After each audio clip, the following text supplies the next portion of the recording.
Welcome to the Social Media Church podcast. I'm Neil Smith, joined by my soon to no longer be You just podcast gave it host, away. Nick Runyon. Nick, welcome to the podcast.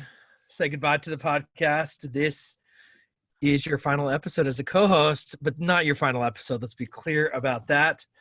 Nick, you're making a big life transition. I would love for you to share with the listeners what's going on in the world of Nick Runyon. Yeah, it is a welcome back to the podcast because I don't think you and I have recorded an episode since this summer. It's been a while. It's been a while. And so just for full disclosure, I called Nils the other day and I said, hey, look, before you fire me, I'm going to resign my position as co-host. And I said, you're fired before you even got to that. That's right. I used to build houses with my dad, and he would make this joke that if you fall off the roof, you're fired before you hit the ground. Yes, I've heard that before. But no, it's been great. I've said many times, both online and offline, that one of the things I love about this podcast is that it was originally conceived by DJ, who then handed it to you and Jay, and then Jay stepped out and asked me to come on board, and now I'm passing the torch to a future co-host. So yes, it's been a lot of fun. Thank you, Nils. It has been a lot of fun, and we have actually seen each other multiple times without recording a podcast. So we are just like Jay and I. We are close friends. I actually saw DJ was in New York, came to Hillsong with Katie and I on Sunday, and so the circle of trust within the Social Media Church podcast is deep. And we all have our tattoo that we have, and so we have that. Right. Common, and so you'll always have the tattoo. You're gonna get me in trouble because my mom's a regular listener and she's gonna question my tattoos. So yeah, my mom doesn't even know how to play a podcast, and so I'm impressed that you're a regular listener. There's a lot of people impressed with my mom. You're going through a lot of. It's been obviously a lot of fun having you on the podcast. You've added a unique, fresh voice. Our relationship is so fascinating. We both love telling the story of how we met in a random meeting in New York City, and I was running Searchable Church, and then you took that to literally spending millions of Google's dollars to help churches reach people through Google searches, and just it's been fun. And then we've been taking a lot of what we learned together and shared that here on the podcast. It's been fun. But talk about what you're doing now in your real life. Yeah, I want to encourage anybody that has recently made a New Year's resolution, or you're thinking about making a big change. From my perspective, I would say go for it. Nice. This last year we've walked a path that's been very unpredictable, I would say. Maybe even more than a year ago, I started to just think about it's all multifaceted. Our lives are not clear cut and straightforward. Often when we look back or when we tell stories, they appear to be very straightforward. Mm-hmm. And you track people on Instagram or whatever, and it looks like, oh, it's like good to good to good to good. Yeah. Life doesn't happen that way, folks. And like everybody listening knows that. And I want to just acknowledge that the last year, 18 months, maybe 2 years, has been full of some pretty big and hard decisions. But one of the things that I've loved is that Debbie, my wife, has just been like right there. Mm-hmm. These have been our decisions that we've made together. And that's been a really fun experience for us as a couple. But also the Lord has been really good. Just a lot of wisdom has been granted, given much more wisdom and clarity in some of these decisions and the decision-making process than I feel like I deserve, or certainly obtain or hold myself. So it's easy to look back and say, oh, man, God was directing our path. I made a decision to leave Christian Vision and transition that team over to Bryce, who is now doing a great job. I continue to keep in touch with them. And then Lord and Lady Edmiston, who I reported to at Christian Vision, continue to just be a joy to communicate with. And I count them among my best of friends. And when I told Lady Edmiston that I was thinking about leaving, she said, we knew you're a starter. We didn't expect you to be here forever. She said, I don't think we expected you to leave so soon. Yeah. But one of the things that has just been a great privilege Yeah. is to work with Bryce and the team to build CV outreach. Yeah. And it got to a point where it's like, you know what, this thing is going and somebody else needs to take it forward Yeah. from here. Yeah. I like the start. Now it's a growth phase, and the team is doing incredibly well. I was talking to people on the team just this weekend, 6 months removed from when I left. Yeah.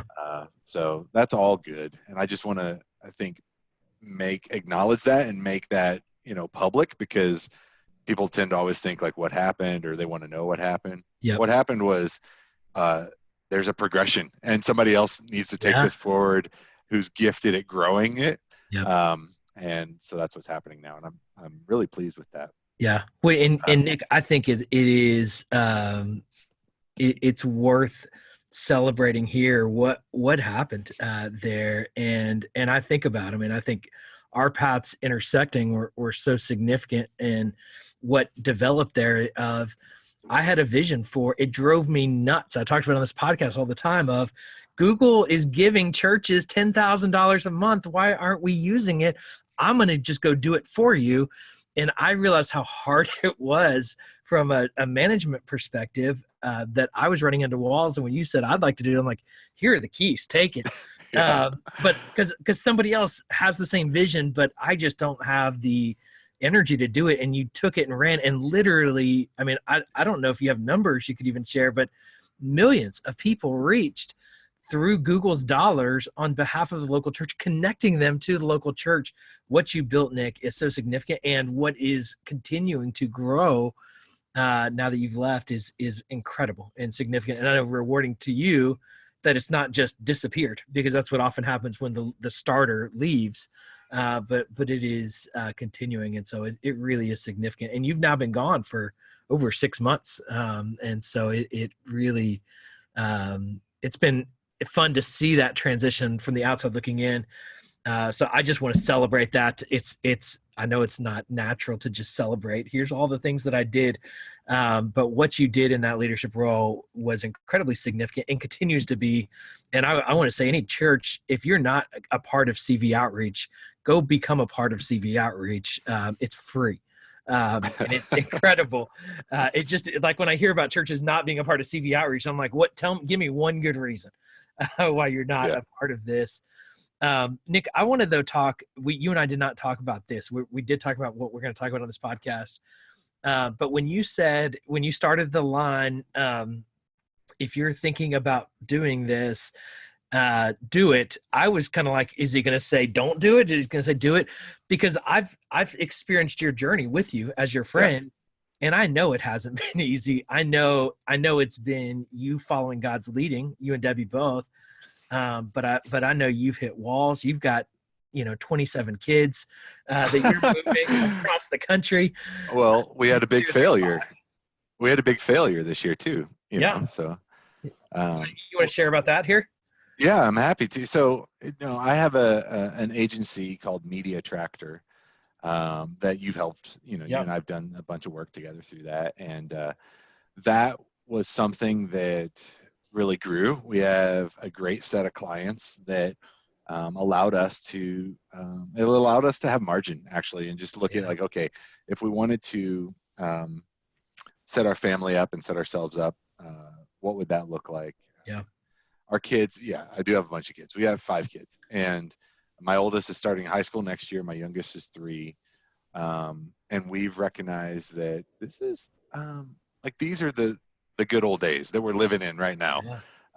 It's a foundational, like, formational time for our family.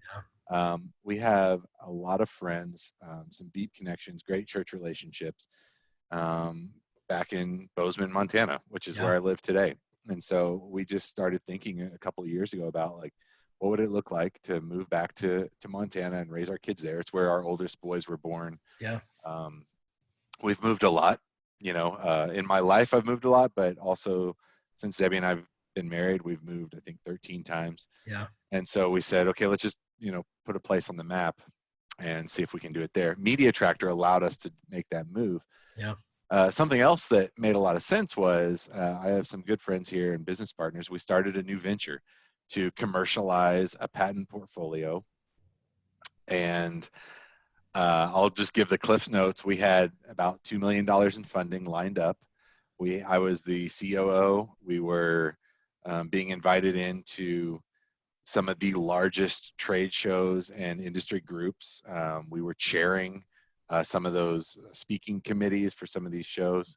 And I'm obviously not giving industry details because it doesn't matter at this point. But the whole thing fell apart. The whole thing fell apart on really just licensing deals on the IP. And it's unfortunate all the way around. I can't say too much about it, and I don't want to say too much about it, but there's a shared disappointment. Thankfully, it failed before we took on any money.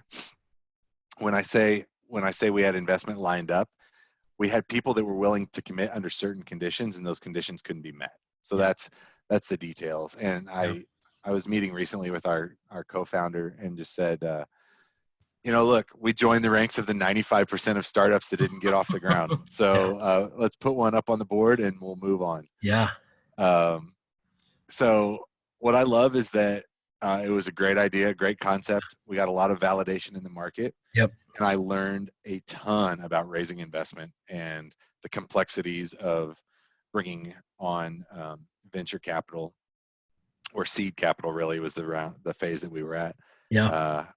And just how difficult that is, Yes. So personally, I feel better prepared for the next one. It's like, what's the next deal, And that's rare because most of us in your shoes would have burnt out and just said, I am done with these kinds of businesses and these kinds of things. And you have gotten up and just kept going and are encouraging others to go. And if you're feeling that itch to go and do, and I want to turn this conversation to social media a little bit because I've had a tough year this year, and I shared about it recently on social media. And I've gotten a lot of private messages that have been very encouraging, but people that were shocked. I posted that 2019 was one of my hardest years, and people were like, "Wait, you look like you're on a constant vacation in New York City. What do you mean? You went to Australia and you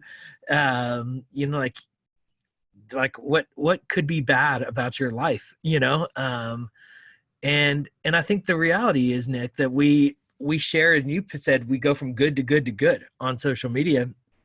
I don't think people want to hear about my tough days. I think people need to know that not everybody's Instagram world is total reality if they're comparing their life to everyone else. What's your take on just being real and authentic and sharing the good and what that does? Like, I think this is just a wrestle of, because I also have people that I follow on social media that it's so irritating of like, man, they're always sick. They've always got a problem. They've always got a kid that they're complaining about, or a broken down car. Does that make sense? So what, I guess I'm curious your thoughts on authenticity on social media is maybe, and I don't know if that's the right word, but transparency with the hard times. Cause you also didn't share about your business failure on Instagram or social media. Yeah. And I think for good reason, but I don't know. I'm curious. This is just a wrestle of mine. I'm curious your thoughts.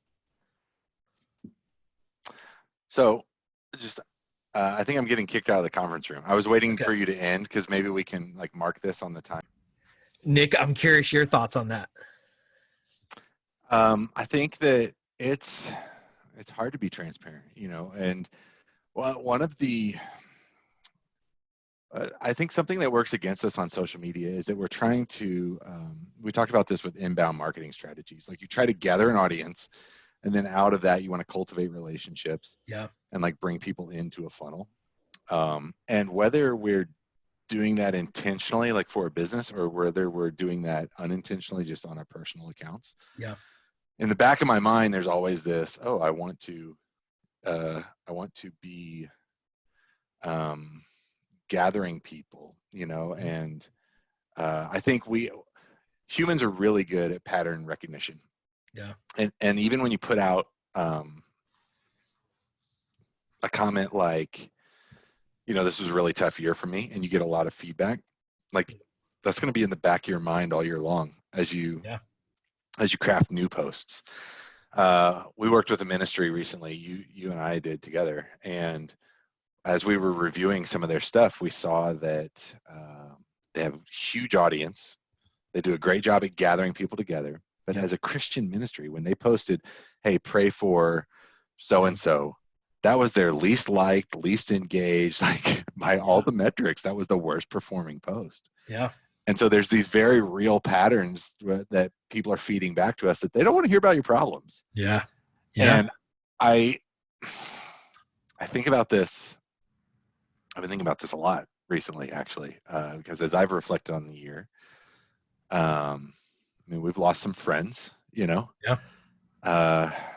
that struggled with, depression and mental health. But you look at social media profiles and like life is good. Yeah.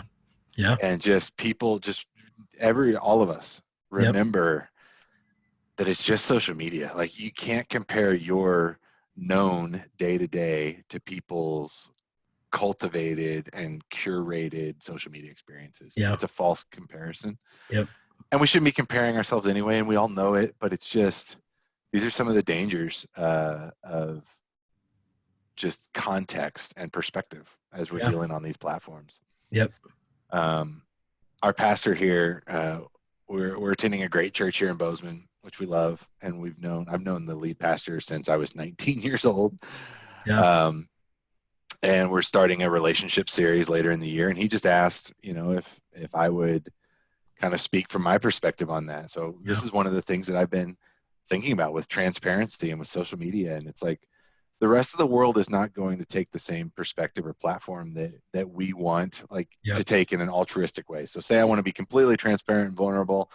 Nobody else is going to do that. You shouldn't assume that they're going to follow your lead. So then you're just setting yourself up for this false comparison. I don't know. It's complicated. But we can't, like in a relationship context, for example, like I can't review my social media timelines and get an accurate representation of my week or my year or my life based on the posts that I was putting out there. Yeah. And we can't fool ourselves into believing that those timelines that we see posted are reality. Yes. When I think it's tough for ministry leaders because we, I think about even practically before social media. I was told in ministry that if I was to drink alcohol or buy alcohol, I had to do that at least 10 miles away from the church. Is that authenticity? Does that make sense? And I understand. Right. I still understand why we had that rule of whether they understood it or not. They didn't know if it was my first drink or my 20th drink. There was rationale that was logical, that was not trying to be deceptive.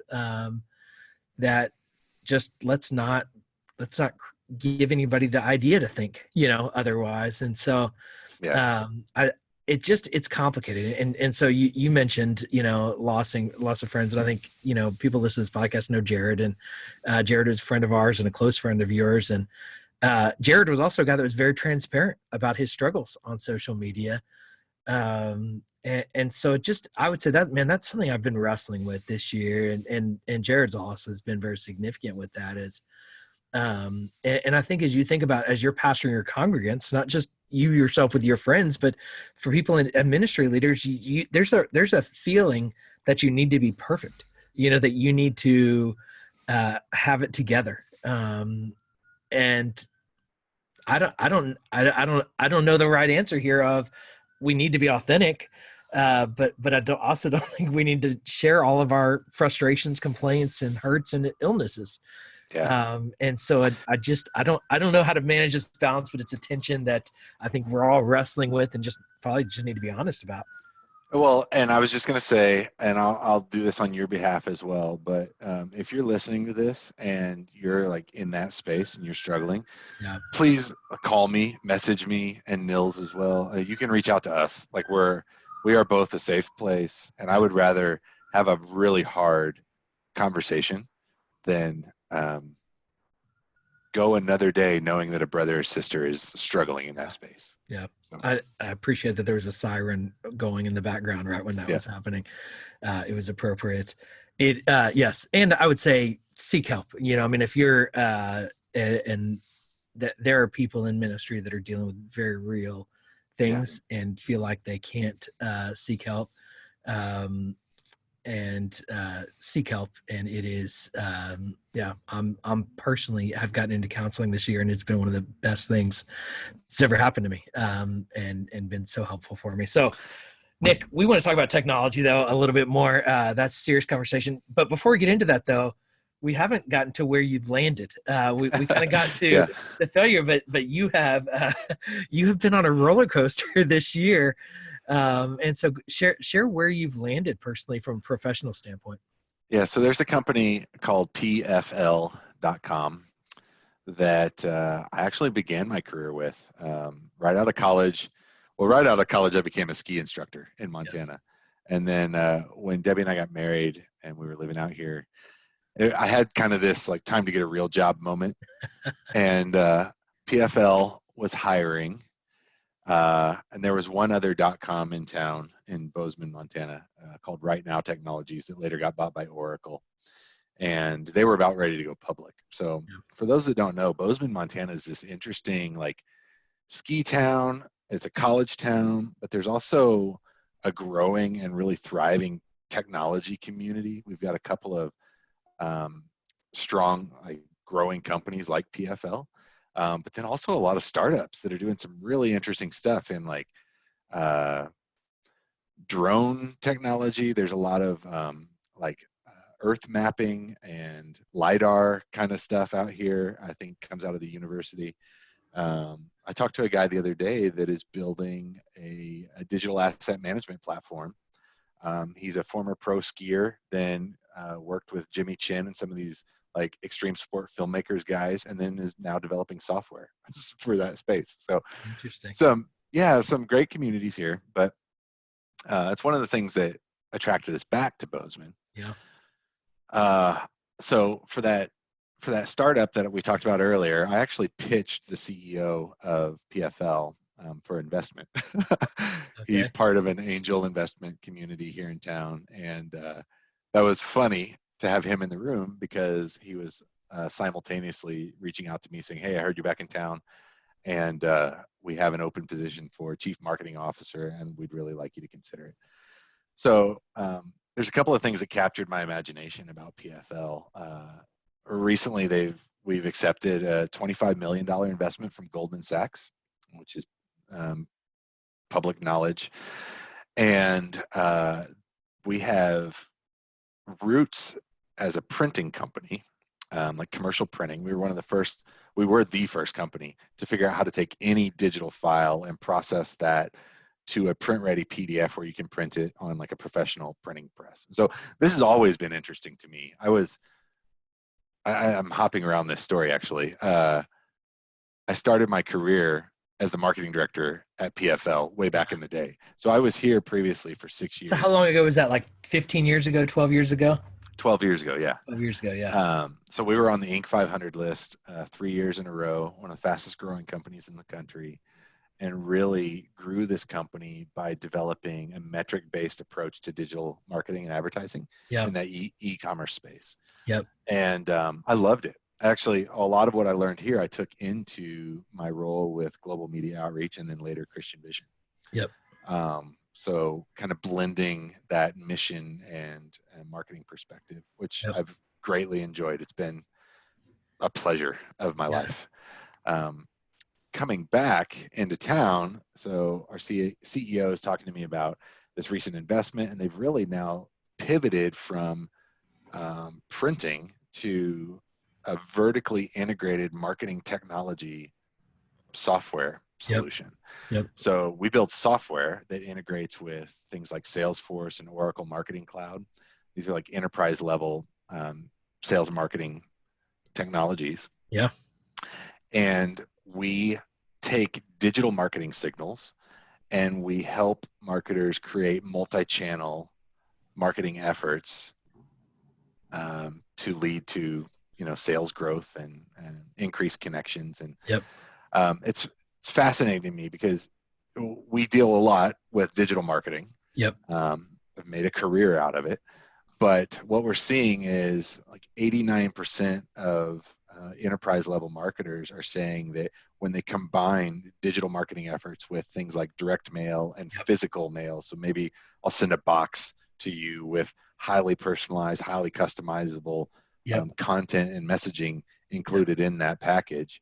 When that's coordinated in a timely way with your digital marketing and your sales process, it just produces incredible results. So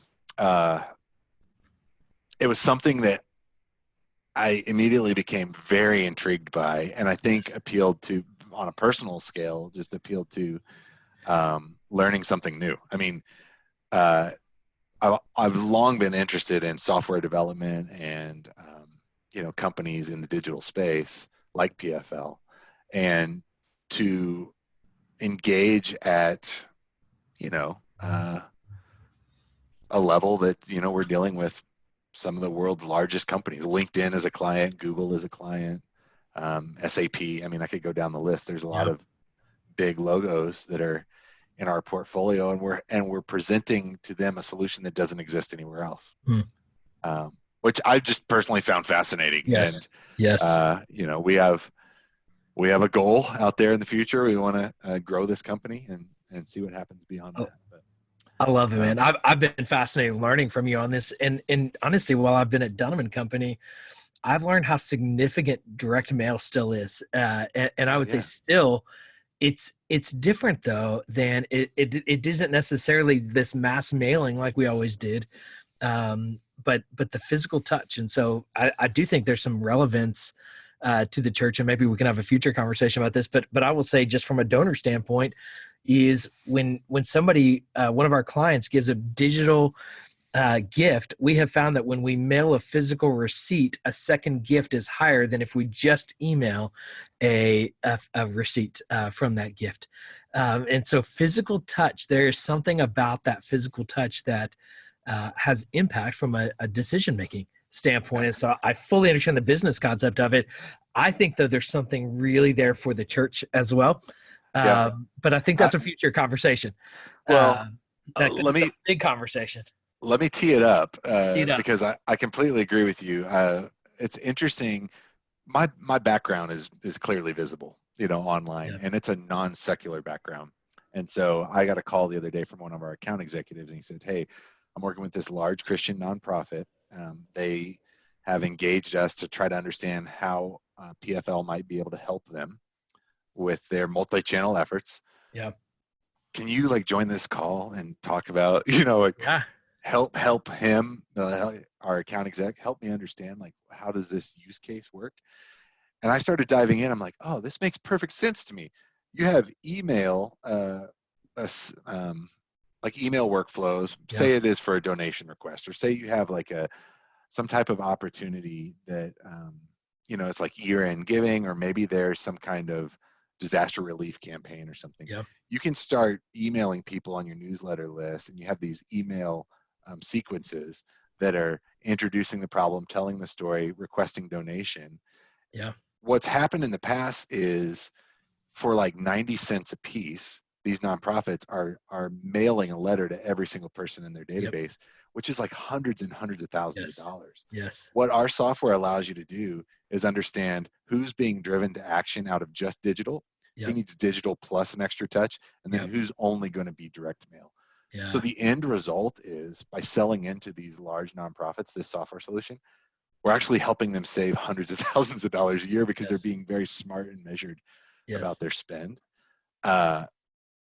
You don't have to have a huge customer database. A church can replicate this same type of activity, albeit more manually, but you can replicate the same thing. I'd love to talk about that in the future, because it's something I didn't expect was be able to save nonprofits money and help them be more effective at their ministry. With this software solution. Just what technology is doing for everything is so interesting, fascinating. Well, Nick, you made a prediction at the end of 2018, going into 2019, that I want to talk about on this podcast. That prediction was that I'll let you share what that prediction was. So I predicted that we were talking about home speakers. Yes. We talked about several things, uh, But but voice this, technology. Yeah. but voice technology and this one in particular stood out to me. I predicted that Alexa and Amazon Echo in 2019 would separate from Google and be the clear leader in the home speaker space. Yes. And I'm going to say that that prediction came true. Yeah. And I am going to agree with you that I think that that has primarily come true. But I will say that there are people now. I think from a people buying it number standpoint, for sure. I have people though that are in the Google. Now I'm a Google guy. I'm in the Gmail world. I've got a Chromebook now. People know that. To listen, I'm about to get the Pixel phone. I've been saying that for a year, but I am going to get the Pixel phone. I've secretly been shopping Pixels without telling you. I think I'm Yes. making the switch from Heyo. Pixel as well. So I'm a Google for guy. Cheryl But and all my other Google friends, I'm coming over your way. we're coming. But people that have the Google Home swear by it. And they're like, oh, it's, I mean, people would be like, oh, it's so much better. So much better. I'm like, there's not as many devices that connect to it. And so you and I both have both devices. And I find that we use, and I can't say her name because I've got 3 of them here in this room and they will talk to me if I do, but we use the Amazon one, way more often. Now I will say that the G one, cause I can't say that either, will give me, if I'm searching for something, like I'm searching for an answer, it gives me better answers. But when it comes to controlling our home and our music and all of that, the A1 is way better.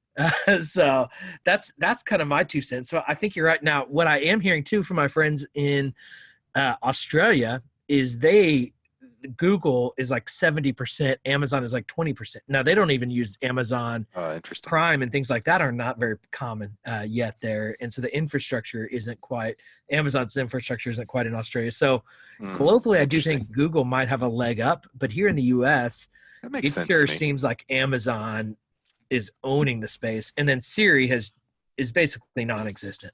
And it is apps. I mean, I feel like this is that Amazon has taken a page from Apple's playbook. You know, they Yes. made a huge bet on apps with the iPhone, and the Yes. apps through the iPhone and iTunes were better. From my experience, and this is, you know, Yes. the Android, you know, hardcore Android users are going to disagree. But I think the apps and that just whole ecosystem for ease of use is much better and stronger on the iPhone. I think that that's what Amazon has done as well, because you're exactly right. Like I can set up sequences.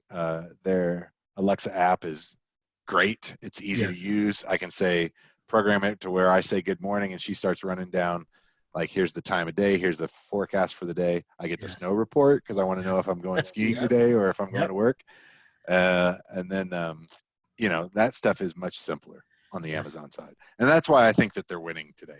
Well, on and search, I agree with you though. I've got my Amazon Echo Buds right here, which have replaced my Apple AirPods. They are cheaper, better. They have Alexa built into them. And so I have Alexa in my ear. It's basically Bose pass-through and noise canceling technology built into them. They're too big. They're too big for the pocket. That's my one complaint. Too big. Yes, they're too big. You just described a magical device that can fit in your pocket, but you're complaining about the size. That's my one complaint. That's ridiculous. Got one complaint about this device. It doesn't work as good as AirPods for phone calls too. That's my other complaint. But it works pretty good. The AirPods are amazing for phone calls. Yeah, they are. I will give them that credit. And filtering out background noise, they're really, really good. Amazing. I mean, for the person on the other end, like they can hear just you. A phone call in the streets of New York with AirPods, and people are like, I'm like, can you not hear those? They're like, no, it sounds like you're in a quiet conference room. Yeah, they are incredible. But I say I'm in agreement. Nick, I will count your prediction as correct. because I think it's right. I have a feeling we'll get some people that use the hashtag SMC podcast, a little plug there for the podcast, for the hashtag, that will disagree and still believe Google Home won it. It is not definitive, but I think It's definitive. I said it. Yeah. Okay, you said it. It must be true. Nick, let's talk predictions for 2020. Now we can say social media technology. Any predictions that you want to just lay down now for 2020? Yes. So I predict for 2020 that, and this is broad, so it's, I don't know how fair this is. I predict that the marketing technology that you can insert into your technology stack as an add-on will revolutionize the way that you can drive engagement with your audience in 2020. So you got to speak English. I want to clarify what I'm. Yes. Yeah. What? So there are more and more apps and solutions that are hitting the market every day that allow you to segment and target people much more deeply. It's much better. Facebook has been in the news all year long about the negative implications of this. Yep.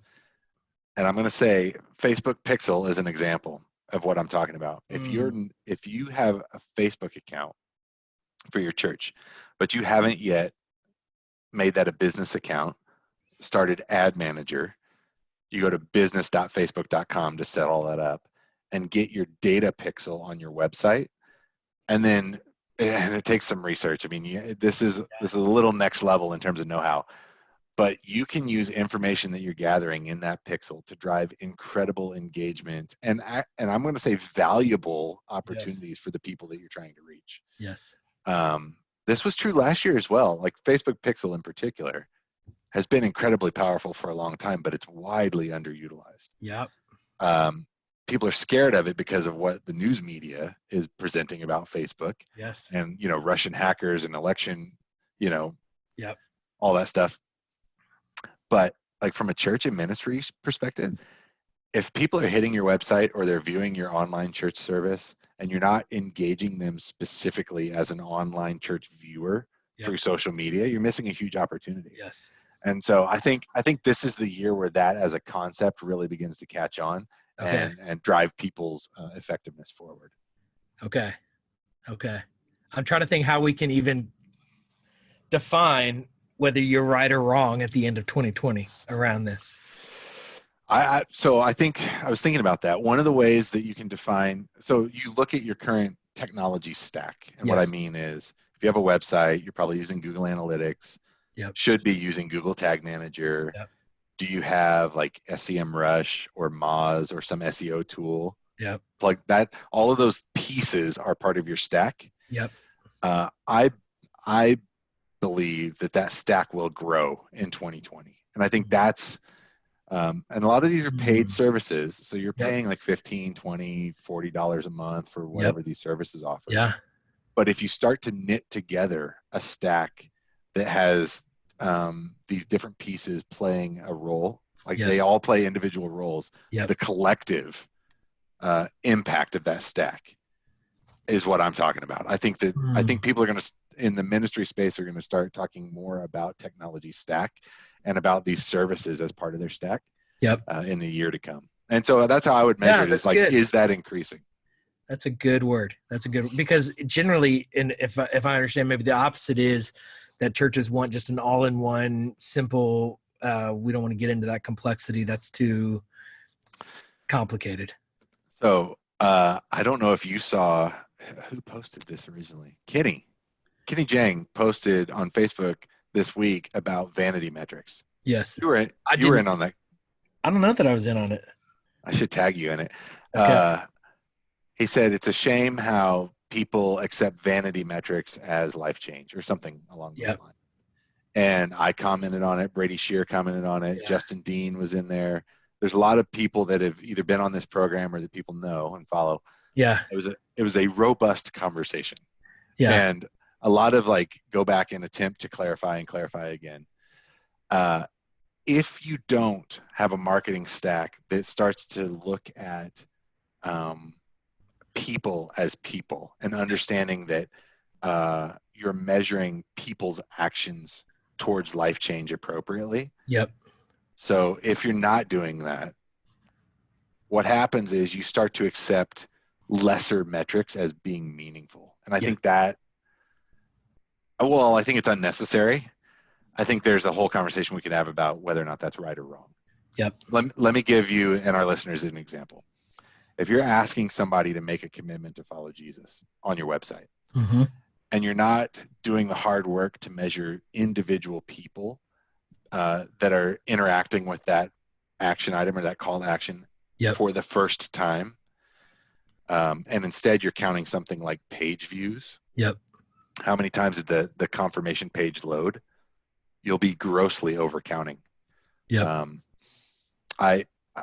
I'm auditing a ministry right now, and it's somewhere between 10 and 100 times a factor of 100 that they're overcounting ministry results just because they're not being sophisticated in their measurement. Yes.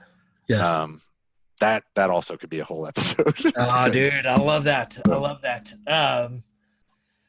Man, and it's not. I want to make sure I'm clear. It's not intentional. It's just it's just lack of understanding and digging into it. 100%. And that can be very dangerous. Yep, I 100% agree with that. Okay, let's make a prediction moving to the social media side around that kind of data conversation. TikTok is in some hot water around data. Do you think at the end of 2019 TikTok will rise, will fall, will crash, will flatline? What's your prediction for TikTok in 2020? TikTok's core functionality gets copied by Facebook in 2020 and disappears as a platform. By the end of 2020? Yeah. Well, it might not like be gone. Like you can still access MySpace. Yeah. But it's do you think it will be surpassed by a Facebook platform, whether that's Facebook or Instagram, but Facebook will have copied it and it will be almost as if it's non-existent? Absolutely. That's a good prediction. Good prediction. What do you think about TikTok? I think that will happen in 2021. I think TikTok will continue to grow in 2020. I think the rate of growth will probably lessen a little bit, but I think it will continue to grow. I think Facebook will copy it in 2020, but it will not surpass TikTok until 2021. So I agree with the prediction. I think it's going to take longer than 1 year, though, for that lifespan to shift. So let me ask you to make a prediction. Yes. TikTok is winning because of young people. Yep. Teenagers, 13 to 18. Yes. What replaces TikTok and that teen interest in social media? And maybe we don't know the company yet, but what's the functionality or the action that replaces that whole? It's a good question. That phase. I don't know. I think that's the exciting part of social media. There's a social network called Block One that I'm intrigued by, which is built on the blockchain. That's going to be opened up on Valentine's Day this year. I'm intrigued by what that will look like. I think Snapchat could have a resurgence. Now, Snapchat is still popular with teenagers. But I think Snapchat could have a resurgence, and because of TikTok's downfall. Yes, I think Snapchat could integrate TikTok, functionality and kind of be that all-in-one teenage platform. Instagram, Facebook adopts it and uses that functionality for the masses. It is so. What can happen in the world of social media and how fast it can happen is so exciting, and that's what keeps this podcast interesting in our world. I don't have a prediction for that though, but I don't think TikTok will die that fast. But I do think that this data issue, I think people are going to continue to pay more attention to their data, and I think it's a serious issue, and I think it's really important. And so I think churches need to pay a lot more attention to data, and I think that's at the core of your technology stack suggestion. And so if I were to say it's the year of this for the church, I would say it's the year of YouTube for the church. I think churches are going to Oh yeah. embrace YouTube in a very significant way this year. And I think where Instagram and podcasting was maybe the 2020 or 2019, I think YouTube will be the platform of 2020 that we see mass adoption with. Now, I say that mass investment in for the church. I think most churches are already on YouTube, but I think they're at best tinkering on YouTube. I think we're going to see a significant investment in YouTube like we are seeing right now with Instagram. So that's my prediction. I agree 100% about the YouTube comment. I wish we could disagree, man. We got to find something we really disagree on. Well, we disagreed about the home speaker last year. It's true. It's true. But I think we spent too much time with each other. We're thinking alike now. One of the things I'm really excited about with this move back to Bozeman for our family is that just on the church and ministry side, I'm working with our church to help build a digital ministry team. They're already live streaming services on the weekend, and we're seeing like 50% of the people that show up. Yeah. That's like 1,200 people at our church. Yeah. Every weekend, but another 600 are joining online, and we're moving them to a dual stream type of setup where it's church online platform and it's YouTube streaming. Yeah. And then really building a team around engaging people in ministry on that digital channel, and helping the church to understand that this is not a lead audience that you bring into the service necessarily. Yep. That it is its own campus. It's an online campus. And so some of that stuff has been really fun to be maybe a bit more progressive on the digital ministry side from a place like Bozeman, Montana, which is, pretty traditional when it comes to church format. So it's fun, man. It's fun. 2020 is going to be a good year. I'm excited for you. I'm excited for PFL. I'm excited for Social Media Church and all that's ahead. Nick, I appreciate the investment you've made in this community and being a part of these conversations. You'll obviously be a regular here on the podcast in the future years. Anything you want to share with our listeners before we wrap up this podcast? Yeah, I love this listening audience, and I think any way that I can, continue to learn from them in the future is definitely something that I'm going to be interested in pursuing. So, thank you everybody for listening, and thank you, Nils, for just inviting me into this adventure. I've learned a ton about podcasting from you, and it's been a lot of fun. So it has been fun. Well, man, thank you. Thanks everyone for listening. Go to socialmedia.church for the show notes, and we appreciate so much you being part of this community. We'll talk to you on the next episode.